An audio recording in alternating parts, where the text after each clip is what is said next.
간절히 더 원합니다.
어제 토요일 본문에서 돈이 많은 한 사람의 이야기를 다뤘습니다. 그는 예수님께 찾아와 무릎을 꿇고서 무엇을 해야 영생을 얻을 수 있느냐라고 하는 질문을 드립니다.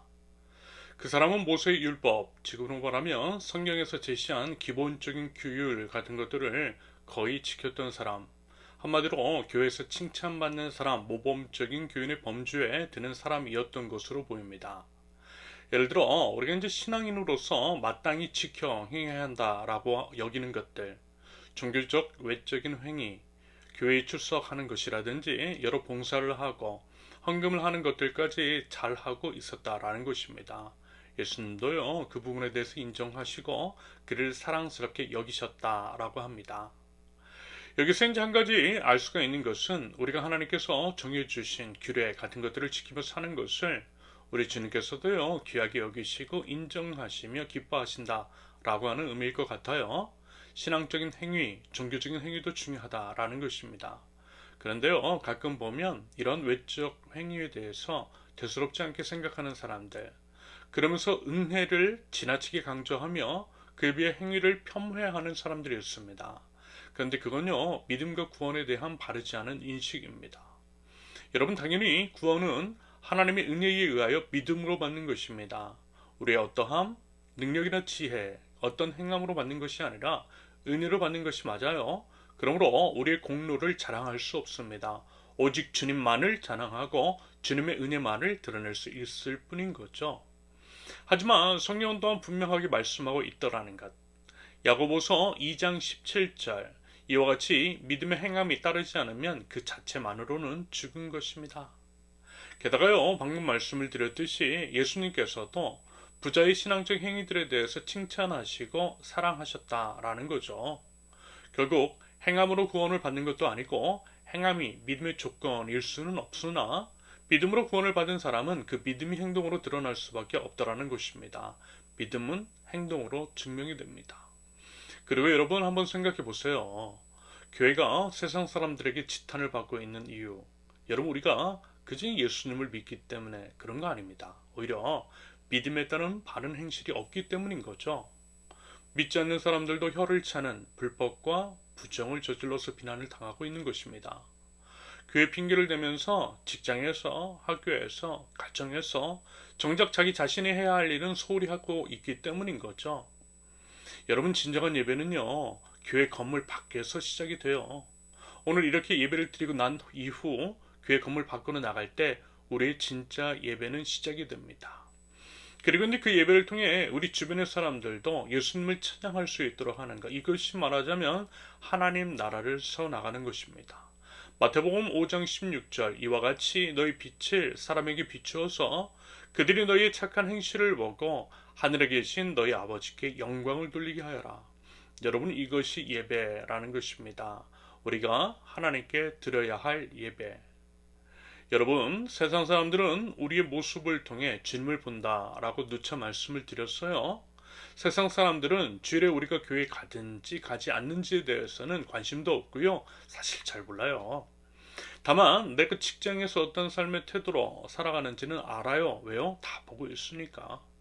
그래서 저는 여러분들이 빠짐없이 예배당의 자리를 채우는 것보다 여러분들의 이제 삶의 현장에서 마치 주님께 하듯 최선의 삶, 거룩한 삶을 사는 것을 더 원합니다.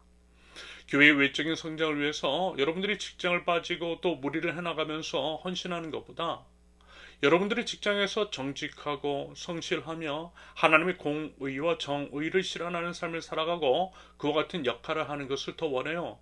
여러분 말씀을 드렸잖아요. 교회의 외적인 성장을 위해서 여러분들이 존재하는 것이 아니라 교회가 오히려 여러분들을 위해서 존재한다라고 말입니다. 여러분들이 삶의 현장에서 하나님 나라 백성답게 살아가고 주님 안에서 성장과 성숙을 이뤄갈 수 있도록 지원하고 응원하는 것이 교회의 역할이라고 생각합니다.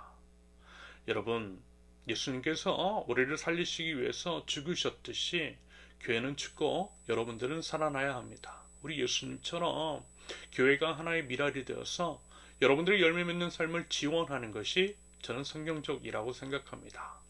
부디 각자의 삶의 현장에서 믿는 자다운 삶의 모습을 보일 수 있기를 기대합니다. 그것을 위해서요, 우리 서로 돕고 지원하고 응원하는 세우는 교회가 될 수 있기를 기대합니다. 한편 이 사람, 예수님께 이제 영생을 얻으려면 무엇을 해야 하냐라고 여쭈었던 그 사람은 남들이 보기에 하나님의 말씀도 잘 지키는 것 같고 모범적인 신앙인으로서 손색이 없어 보이는데 예수님을 찾아왔어요. 쉽게 얘기해서 교회에서 시키는 것을 다 하긴 했는데 공허함이 가시질 않는 것입니다. 뭔가 답답한 거예요.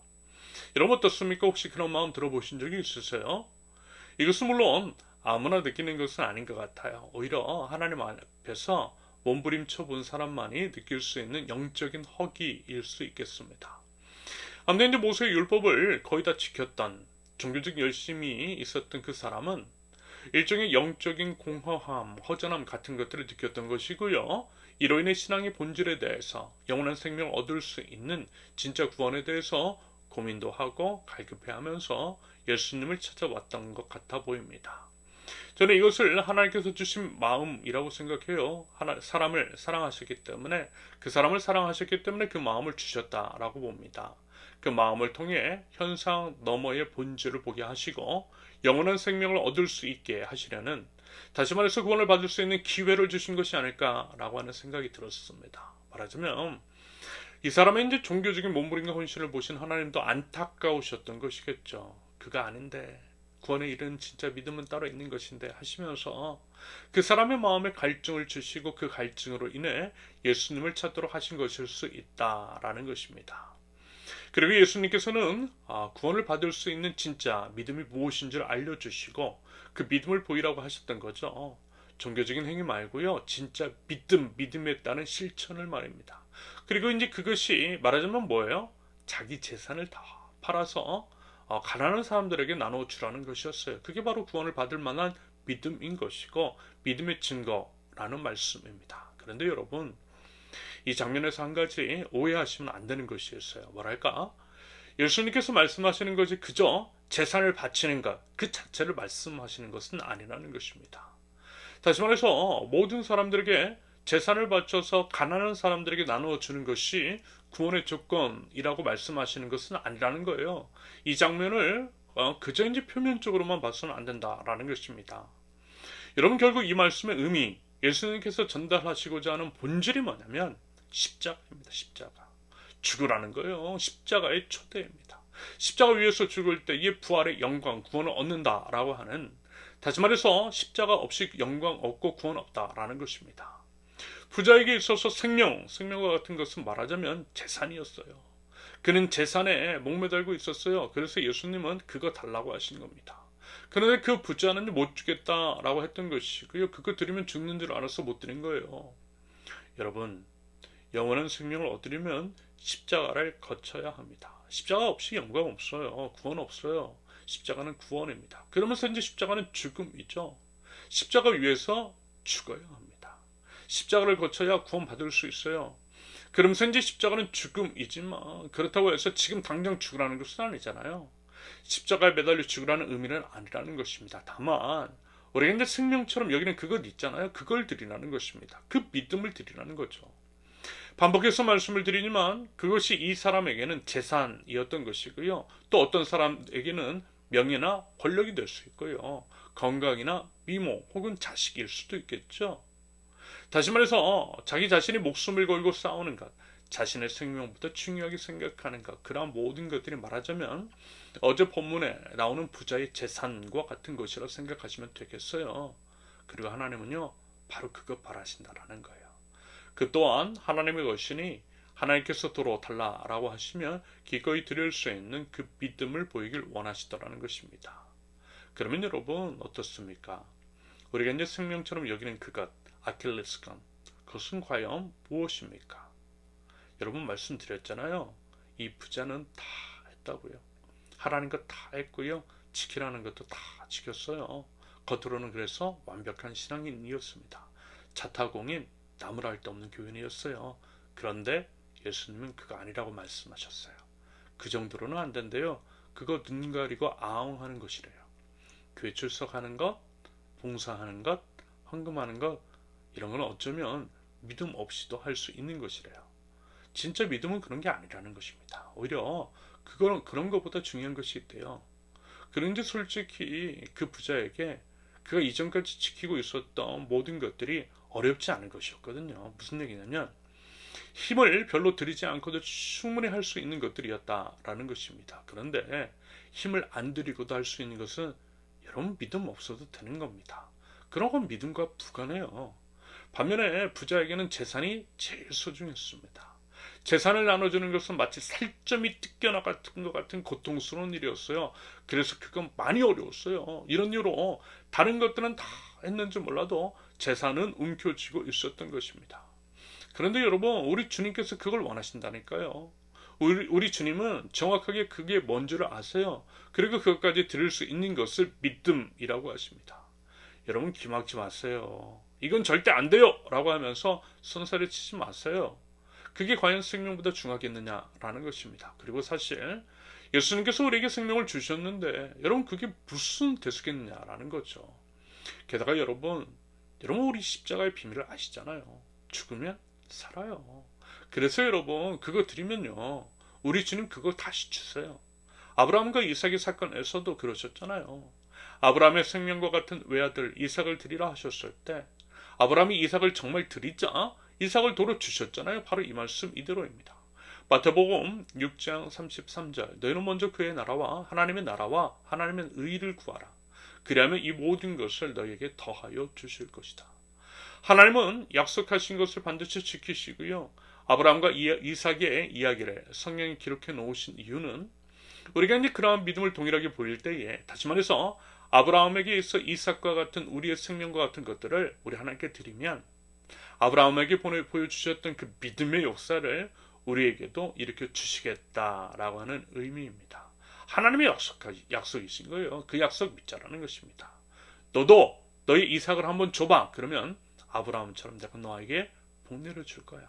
이 말씀입니다. 여러분 부디 이러한 십자가의 비밀을 꼭 아시고요. 또 체험하실 수 있기를 바랍니다. 그러면서 오늘 보면은 어제 부자의 이야기에 대한 예수님의 부연 설명이라고 보면 될 것 같아요. 예수님은 재산이 많은 까닭에 그것을 참아 놓지 못하고 그래서 영원한 생명을 얻는 믿음에까지는 나가지 못한 채 도로 돌아가 버린 부자를 안타까워하시며 이런 말씀을 하세요. 25절의 기록처럼 부자가 하나님 나라에 들어가는 것보다 낙타가 바늘기로 지나가는 것이 더 쉽다라고 말입니다. 한마디로 부자가 구원을 받는 것은 불가능하다라고 하는 의미로 말씀하신 것이겠죠. 하지만 단순하게 이 말씀을 부자는 하나님 나라에 못 들어간다라고 하는 식으로 오해하면 안 되는 것입니다. 하나님은요 절대 부자를 미워하거나 차별하지 않으세요. 억지로 그들의 돈을 빼앗아 가난한 자들에게 나누어 주지도 않으세요. 돈 많은 사람이든 돈 없는 사람이든 똑같습니다. 하나님은 차별 없이 모두를 사랑하시는 아버지 하나님이세요. 부자에게도 가난한 자에게도 동일하게 구원의 기회를 주시다라는 것입니다. 그러면서 이제 말씀을 드렸듯이 부자에게 있어서는 재산이 하나님 나라에 들어가는 걸림돌일 수 있겠지만 다른 사람들에게는 다른 것일 수 있다라는 거죠. 어떤 사람은 재산 정도야 어렵지 않게 다 바칠 수 있어요. 그런 사람에게 하나님은 재산을 요구하지 않으세요. 대신 그 사람이 생명처럼 여기는 다른 것들을 요구하세요. 그리고 그것들을 드리는 행위를 믿음이라고 하는 겁니다. 믿음으로 구원을 받는 것이고요. 아무튼 아마 이제 각자 아실 거예요. 결코 포기할 수 없는 그것이 무엇인 줄을 말입니다. 그러면서 여러분 헌금을 한번 예로 들어볼까요? 먼저 이제 제가 드리는 말씀은요, 헌금하라는 게 아닙니다. 오히려 우리는 헌금 시간도 없고요, 헌금을 내라고 하지도 않고요, 그럴 생각도 없어요. 헌금은 그저 본인이 알아서 믿음대로 하시면 돼요. 오해하지 마시라는 의미로 미리 말씀을 드리는 겁니다.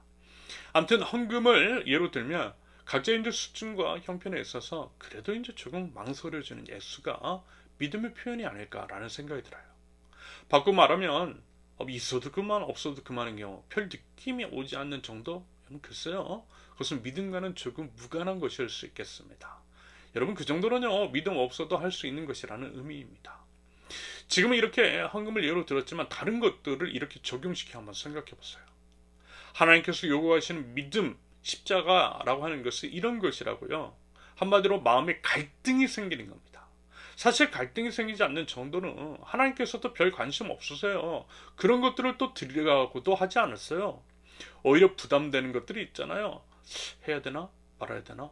이거 좀 아까운데 조금만 덜 하면 안 될까? 라고 이렇게 이제 망설여지는 거. 여러분 하나님께서 바로 그것 원하세요. 그리고 그 과정을 통해 우리의 믿음이 증명될 수 있더라는 거죠.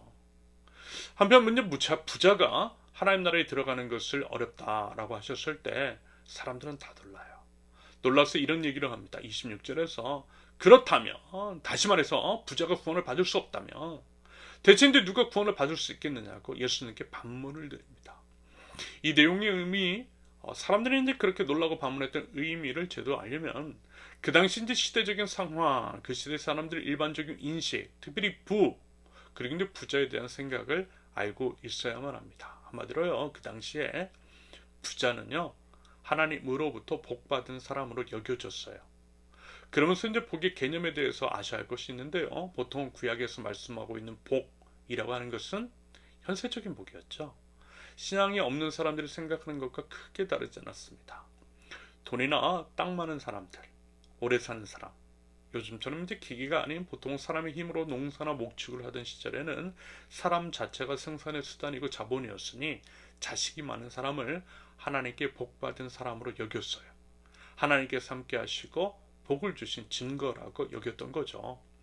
성경도요 이런 부분들을 부정하지 않았어요. 그래서 구약 성경에 드러난 하나님의 사람들, 하나님께 복받았다라고 하는 사람치고요 돈 없고 땅 없고 자식 없고 단명한 사람 없어요. 아브라함도 그렇고 야곱도 그렇고 요셉도 그렇고 거의 그랬습니다. 그리고 이것은 아마도 그 당시의 교육 수준이라든지 기타 이제 사람들의 전반적인 수준이 낮았기 때문에 그런 것은 아닐까라고 하는 생각이 듭니다. 왜냐하면요 그 당시 사람들은 요즘처럼 지식과 정보에 쉽게 접근할 수도 없고 성경이 요즘처럼 흔하지도 않고 그래서 하나님의 존재를 그저 곁에 있는 사람들의 모습, 눈에 보이는 현상 같은 것들로만 대부분 판단할 수밖에 없었더라는 거죠. 그러면서 하나님을 믿었더니 부자도 되고 오래 살고 자식도 많이 낳았다라는 것들을 봐야만 하나님을 믿을 만한 생각이 들지 않았겠느냐라는 것입니다. 그것 말고는요 하나님 나라 복음을 경험할 수 있는 통로가 적었다라는 것입니다.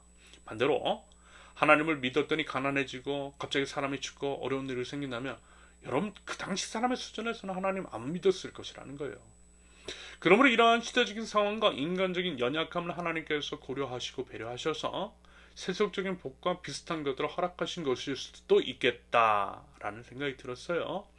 한마디로 하나님 잘 믿으면 복 받는다, 돈도 많이 벌고 무병장수한다 라고 하는 논리가 대체로 성립하다라는 것입니다. 구약의 세계에서는 대체로 그랬던 것이 있어요. 그러한 인식들이 계속 이어집니다. 그런데 점점 달라지죠.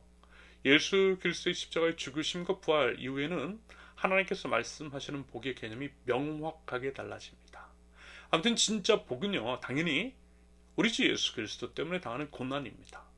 신약에서는 복 중의 복이 주님 때문에 당하는 고난이라고 말씀하고 있어요. 그것이 진짜 복일 수 있는 이유는 우리에게 영원한 생명이 약속되어 있기 때문인 거죠. 그리고 지금 현재의 삶은 영원한 삶에 비해서 지극히 짧은 순간이기 때문입니다. 게다가 예수님 때문에 현재 삶 속에서 고난 받는 자들을 우리 예수님께서 과연 안 갚아주시겠느냐라는 거예요. 아니요, 다 기억하시고 다 갚아주세요. 당연히 예수님 믿고 고난당한 사람을 하나님 나라에서 더 챙겨주시는 것이 공평하신 것이겠죠. 이런 이유로 사도 바울이 이와 같은 고백을 했던 것입니다. 로마서 8장 18절, 현재 우리가 겪는 고난은 장차 우리에게 나타날 영광에 비견주면 아무것도 아니라고 나는 생각합니다. 여러분 부디 이 믿음이 있으실 수 있기를 바랍니다. 그래서 기꺼이 물론 이제 그래도 이제 될 수 있으면 솔직히 고난 같은 거 피하고 싶지만 혹시라도 예수님 때문에 고난을 당하게 된다 할지라도 오히려 그것을 복으로 여기고 견디어내고 이겨낼 줄 아는 우리의 믿음일 수 있기를 바랍니다. 아무튼 그 당시 이제 예수님께서 활동하시던 시절, 그 당시에 이야기하는 성경은 신약이 아니라 구약 성경이었고요. 그래서 이제 구약의 원리가 지배하고 있었던 유대 사회 안에서 부자는 하나님께 복받은 사람이었어요. 그러므로 돈이 많다라고 하는 것은 하나님께서 함께 하시는 사람, 그래서 이제 당연히 하나님 나라에 들어갈 수 있는 사람으로 여겨졌습니다. 보통 그렇게 다들 생각했어요. 그런데 예수님은 그 반대의 이야기를 하신 겁니다. 부자는 하나님 나라에 들어가기 어렵다라고 말입니다. 이런 이유로 사람들이 놀란 것이고요. 그렇다고 한다면 과연 어느 누가 구원을 받을 수 있겠느냐라고 반문을 했던 것입니다. 왜요? 계속 말씀드렸듯이 그 당시 보통 사람들의 인식으로는 부자는 하나님께서 함께 하시는 사람이니까, 재산은 하나님께서 복내려 주신 증거이기 때문입니다. 그런 부자도 하나님 나라에 못 들어간다라고 하면 하나님 나라에 들어갈 사람은 아무도 없을 것이라는 것이 자연스러운 논리적인 귀결입니다. 그러한 인식이 지배하는 모든 사람들에게 예수님은 분명하게 말씀하시죠. 27절, 사람에게는 불가능하나 하나님께는 그렇지 않다. 하나님께는 모든 일이 가능하다. 이 말씀의 의미는 이런 것입니다. 먼저 사람들은 이런 인식이 있었어요. 사람이 무엇을 해야만 구원을 얻을 수 있다라고 여겼습니다. 행위 구원인 거죠. 율법을 지켜 행함으로써 구원을 얻을 수 있다라고 여긴 거예요. 그러므로 행위의 측면에서 봤을 때 부자의 행위는 구원받을 만했어요. 그가 가진 부가 바로 구원의 증거일 수 있다라고 봤던 것입니다. 하지만 예수님은요, 아니래요. 오히려 부자가 구원받기 힘들대요. 그 당시 모든 사람들의 기본적인 인식의 틀을 깨뜨리신 겁니다. 그러면서 사람들에게는 불가능하다라고 말씀하신 이유는 사람의 행위로는 구원을 받을 수 없다라는 의미입니다. 겉으로 드러나는 재산의 정도, 행위의 어떠함이 구원의 조건은 아니라고 분명하게 말씀하고 계신 거예요. 대신 뭐라고요? 사람의 행위로는 불가능한 구원을 하나님께서는 가능하다고 말씀하세요. 그 의미는 구원이 하나님으로부터 말미암는 것이라는 겁니다. 구원은 뭐라는 거예요? 은혜라는 거예요. 하나님의 선물이라는 겁니다. 우리는 대신 그것을 믿기만 하면 된다라는 거죠. 믿으면 구원을 얻는다라는 말씀입니다. 에베소서 2장 8절, 여러분은 믿음을 통하여 은혜로 구원을 얻었습니다. 이것은 여러분에게서 난 것이 아니요 하나님의 선물입니다. 맞아요, 여러분. 믿기만 하면 돼요. 믿으면 하나님의 은혜로 구원을 얻습니다. 예수님께서 그 말씀하신 거예요. 그런데 여기서 중요한 것이 있습니다. 그것은 믿음이 무엇이냐 하는 겁니다. 그 믿음이 뭐라고요? 십자가 믿음입니다. 내 생명과도 같은 것들을 기꺼이 드릴 수 있는 믿음입니다. 부자에게서는 재산이 생명이었다고 했어요. 이어서 이제 28절 이하에서 예시로 들고 있는 것들, 집, 형제자매, 부모, 자식, 논밭, 이런 것들은 또 하나의 예시인 겁니다. 우리가 가장 소중하게 여기는 것들, 생명과 같은 것들을 요구하신다라는 거예요. 그것을 믿음이라 하시고 그 믿음을 보이라 하시는 겁니다. 더불어 30절의 기록처럼 하나님께 그것들을 드리면 하나님께서 100배나 받을 수 있도록 주신대요. 영원한 생명은 물론입니다. 여러분, 이것이 십자가의 비밀, 하나님 나라의 원리인 거죠. 먼저 하나님의 나라와 하나님의 의를 구할 때에 이 모든 것들을 더해 주신다라고 하는 하나님의 약속입니다.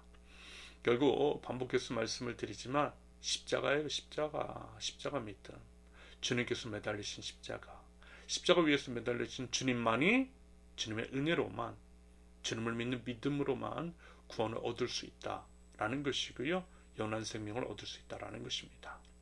주님께서요, 지금 우리에게 그 믿음을 요구하고 계십니다. 저는 이제 개인적으로 이런 경험이 참 많았던 것 같아요. 십자가로 외쳐대 죽어야 사는 십자가의 비밀을 깨닫게 해주셨던 경험들이 정말 많이 있습니다. 제가 청년들을 참 좋아했어요. 청년들을 좋아했던 이유 중 하나는 사실 저 자신 때문이었어요. 저는 이제 청년 시절에 우울했거든요. 미래가 막막하고 암울했습니다. 그래서 청년들은 저하지 않기를 바랬고요. 대신 눈이 부시도록 아름다운 청춘의 때를 선물해 주고 싶었습니다. 청년이 제 비전이 되었어요. 청년들을 위한 모든 것은 어쩌면 저 자신을 위한 것일 수도 있겠다 싶더라고요. 마주하는 청년들은 말하자면 방황하는 20대의 김현성이었고요. 30대, 40대의 어른 김현성이 20대의 청년 김현성에게 베풀어주고 싶은 것들을 청년들에게 베풀어주고 싶었어요. 그런데 목사 안수를 받을 때 제 생명과 같은 청년들을 도로 달라고 하신 거예요. 청년에 대한 비전을 주셨으면서 도로 그 비전을 달라고 하신 겁니다. 아마 그때 제 심정 아무도 모를걸요. 찢어지는 것 같았어요. 정말 힘들었어요. 눈물도 많이 흘렸어요. 도대체 왜 그러시냐고. 하지만 어쩔 수 없죠. 주신 분이 하나님이시고 하나님께서 달라고 하시니 드릴 수밖에요. 그래서 그렇게 고백했어요. 드리겠다고요. 그러면서 이제 대신 이런 생각이 들더라고요. 아브라함이 이삭을 드리듯 뭐 이렇게 저도 드렸으니 더러 금방 주시지 않겠느냐라고요. 그런데 안 주시는 거예요. 사회에 갈 때 분명 청년부로 맞는 것으로 알고 갔는데 소망부 주시더라고요. 어르신들이요. 그렇게 1년 지나면서 그때 제 마음은 너덜너덜해졌습니다. 청년들과 함께 할 수 있다라고 하는 희망이 점점 사라지는 거예요. 그러다가 청년에 대한 마음을 완전히 버리고 또 할 수도 없는 상황 환경이 되었습니다.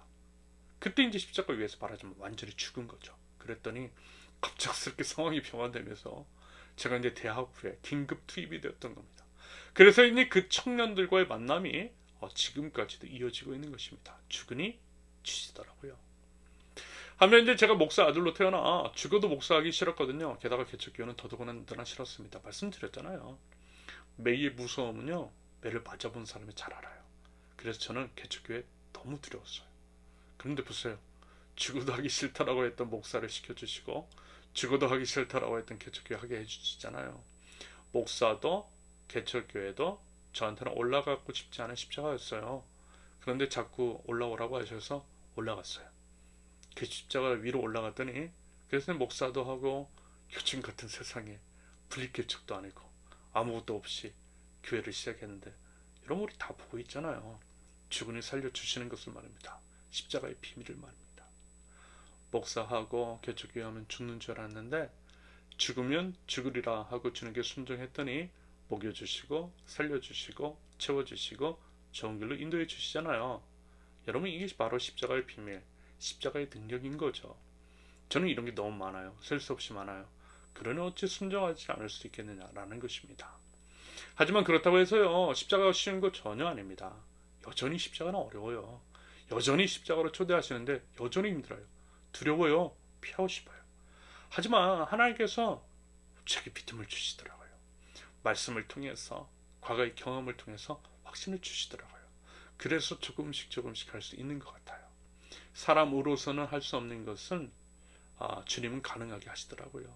그 믿음 주셔서 가능하게 하시더라고요.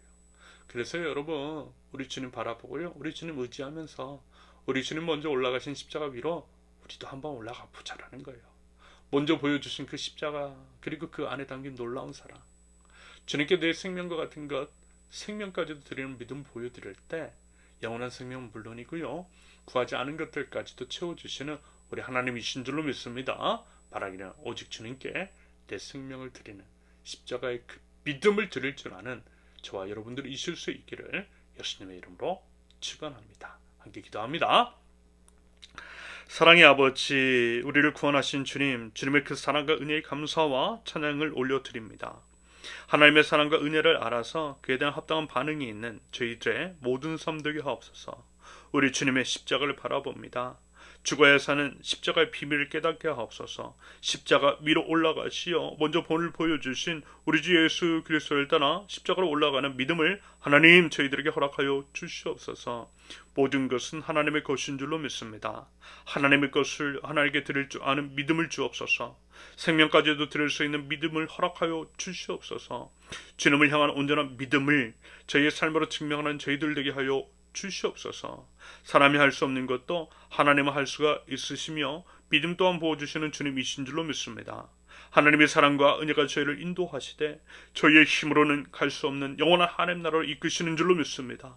모든 상황과 환경 속에서 심지어는 절망이 저희를 감싸고 무너뜨리려 할 때에도 주님의 사랑은 끈질기게 저희를 붙들고 계시며 저희를 생명의 길로 구원의 길로 이끄심을 믿는 믿음을 더하여 주시옵소서. 그리하여 더욱더 우리 주님을 바라보고 믿고 의지하는 신실한 주님의 백성 저희들 될 수 있도록 하나님 은혜를 더하여 주시옵소서.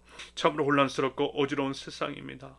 온갖 불의와 부정, 불법, 불패, 분열이 가득하고 사망의 냄새가 진동합니다. 살인적인 물가는 지갑을 닫게 하고 이웃을 향한 마음까지도 움츠러들게 합니다. 주님, 저를 불쌍히 여겨 주시옵소서. 주님, 긍휼의 의를 더하여 주시옵소서. 절망 중에 유일한 소망이신 우리 주님을 더욱더 바라보게 하시며 이런 때일수록 믿음으로 마음을 열어 주님 주신 것들을 어려운 이웃들에게 더 흘려보내요 생명을 살릴 줄 아는 주님의 백성들 될 수 있도록 우리 하나님 인도하여 주시옵소서. 하늘에 미랄이 되게 하시고 상황과 환경에 굴하기보다는 하나님 나라의 시선을 온전히 맞추며 사랑의 씨앗을 뿌려나갈 때에 풍성한 열매를 맺게 하시고 하나님 나라 소망을 꿈꾸고 기대하는 축복의 통로로서 하나님 저희 세우는 기회를 사용하여 주시옵소서. 이제는 우리 주 예수 그리스도의 은혜와 아버지 하나님의 극진하신 사랑과 성령님의 교통하심이 주님만이 우리의 구원이심을 믿고 우리 주님 보여주신 십자가 믿음으로 나아가는 하나님 나라의 백성들 우리 세우는 게 모든 권속들 위에 이제로부터 영원토록 함께 하시기를 간절히 축원합니다. 아멘. 감사합니다. 모든 예배를 마쳤습니다. 이번 한 주도요 우리 십자가에 매달리신 우리 주님을 기억하고 기대하면서 그리고 또 의지하면서 그러한 십자가의 신앙을 삶으로 보일 수 있는 저 여러분들이 되실 수 있기를 바랍니다. 감사합니다. 사랑합니다. 축복합니다.